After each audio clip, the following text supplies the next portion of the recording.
Las situaciones de malestar emocional son experiencias que se presentan con muchísima más frecuencia en nuestra vida cotidiana. Y no estamos hablando de cuestiones muy grandes o enfermedades muy profundas. Estamos hablando de situaciones tan cotidianas como la frustración, el rechazo, la pérdida, el estrés, de pronto la ruptura de una relación de pareja, la muerte de algún ser querido, situaciones que si no atendemos apropiadamente pueden decantar en situaciones muchísimo más profundas y críticas como la depresión, los ataques de ansiedad, ataques de pánico, circunstancias que ya empiezan a presentar un obstáculo en el desarrollo de nuestra vida cotidiana, afectando nuestra salud integral. En este video vamos a compartir 7 pasos para aprender a gestionar nuestras situaciones de malestar emocional de una manera apropiada. Primero, presta atención al dolor emocional. Uno de los errores que cometemos con más frecuencia es intentar negar o reprimir el dolor emocional. Y esto lo hacemos en parte porque está como instalada esta situación en nuestra sociedad. Si empezamos a llorar inmediatamente alrededor, la gente nos dice, no, no llores, tranquilízate. Si estamos enojados, la gente nos dice, no, cuenta hasta 10, cálmate, contrólate. Pero pocas veces la gente en nuestro entorno nos alienta a que podamos vivir y manifestar nuestras emociones negativas.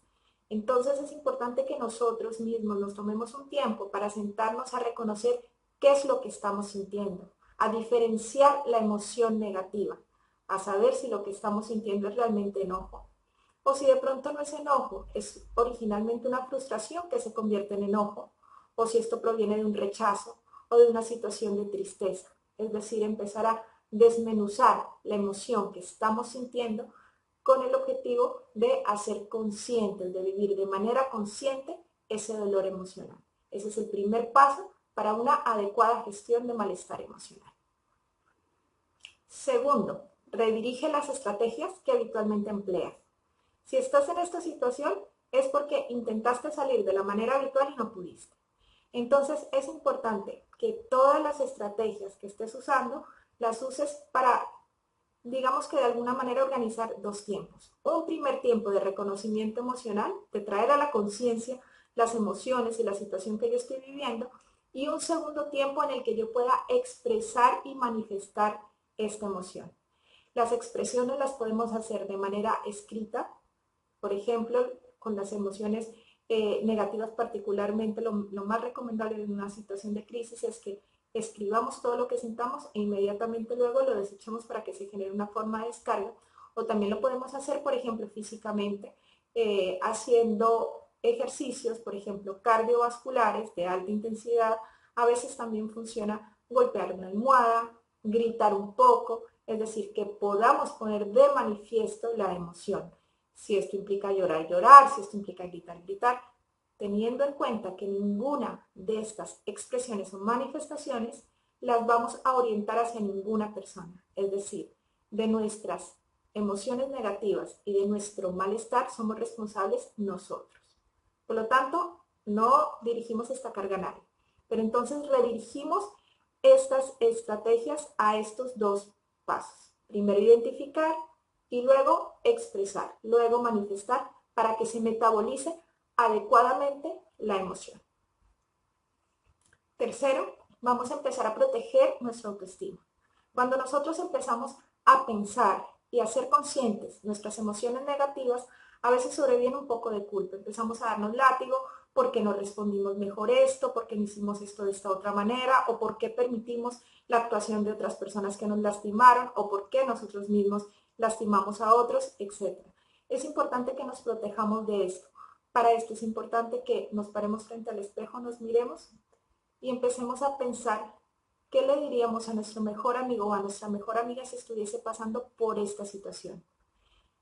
Permitámonos tratarnos con el mismo cariño y la misma compasión con la que apoyaríamos a una persona que quisiéramos mucho. Cuarto, interrumpe los pensamientos negativos. Los pensamientos negativos nos acompañan en la crisis vestidos de pensamientos recurrentes. Son este tipo de ideas, nociones, concepciones que se empiezan a filtrar a toda hora en nuestra vida cotidiana. Los tenemos cuando estamos comiendo, duchándonos, intentamos dormir, cuando estamos trabajando. En todo momento aparecen e insisten y nos generan malestar. El problema de estos pensamientos es que cuando empiezan a conectarse unos con otros, forman ideas destructivas e ideas obstaculizantes. Entonces es importante que apenas tú identifiques el pensamiento como un pensamiento recurrente, empieces a interrumpirlo. Esto lo haces de una manera muy sencilla y es logrando tener a la mano algo en lo que te puedas concentrar.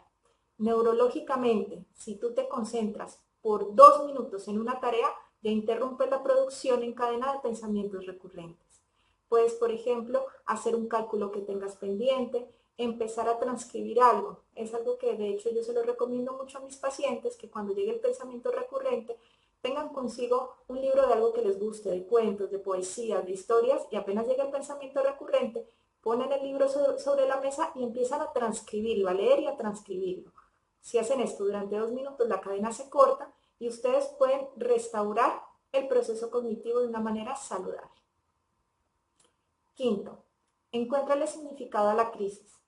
Toda crisis se presenta, y sobre todo si es una crisis que ya se presentó anteriormente y que se repite, porque evidentemente estamos careciendo de alguna herramienta que no nos permite afrontar esa situación desde nuestra vida cotidiana. Entonces es importante que pensemos por qué se está dando esta crisis.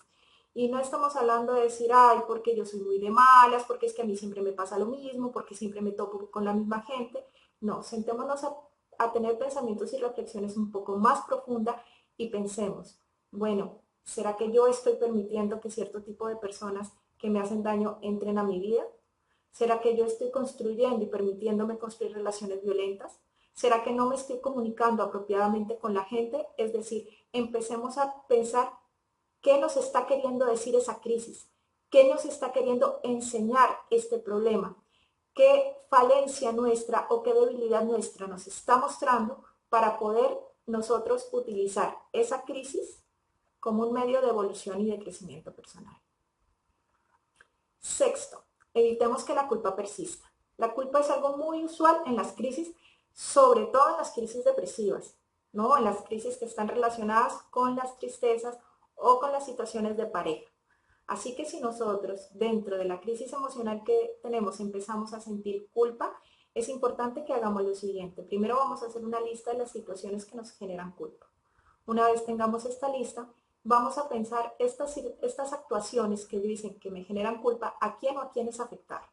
Y entonces vamos a buscar la forma de reparar y compensar a las personas que afecté. Porque la culpa no solo se metaboliza adecuadamente con pedir perdón, la culpa en realidad se metaboliza de una manera más eficiente si nosotros empezamos a pensar en compensaciones. Entonces, si yo a una persona le generé una situación de malestar emocional, pues entonces le compenso generándole una situación de bienestar emocional. Pero es importante para eso que hagamos la lista y obviamente de acuerdo a cada situación que hicimos, entonces pensamos en una manera de compensación.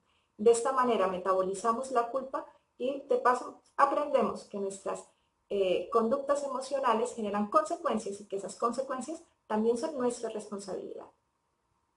Y el último paso, y no menos importante, aprender a conocernos mejor. Empecemos a identificar qué límites personales nos llevó a conocer nuestra crisis. Es decir, qué cosas sabemos que ya no vamos a volver a tolerar, qué tipo de personas no queremos volver a vincular a nuestra vida, qué actuaciones no nos queremos volver a permitir a nosotros para mejorar nuestra forma de ser y nuestra actitud frente a los demás, a nosotros mismos y frente al mundo. Siempre miremos qué límite nos está mostrando esa crisis y cómo podemos darle manejo a ese límite. A veces hay algunos límites que vamos a poder ampliar, pero otros límites que no vamos a usarlos para ampliarlos, sino que los usamos como un método de protección. Como por ejemplo una pared. Una pared es un límite que me protege de la lluvia, que me protege del viento. Asimismo, identificar límites puede ayudarnos a reconocer qué tipos de personas nos vienen bien, qué tipos de personas nos vienen mal, qué situaciones sabemos que vamos a poder manejar y qué situaciones vamos a querer evitar. Entonces recordemos, séptimo, último y no menos importante, aprendamos a reconocer los límites que la crisis nos está mostrando. Bueno, eso es todo por ahora. Si tienen alguna pregunta o sugerencia, me la pueden dejar en los comentarios. También en la descripción de este video les voy a dejar el link de otro video en el cual van a aprender a asistir, a ayudar, a dar primeros auxilios emocionales cuando es otra persona la que está pasando por una situación de malestar emocional. Espero que este video haya aportado un poquitito a la mejora de su calidad de vida. Hasta pronto.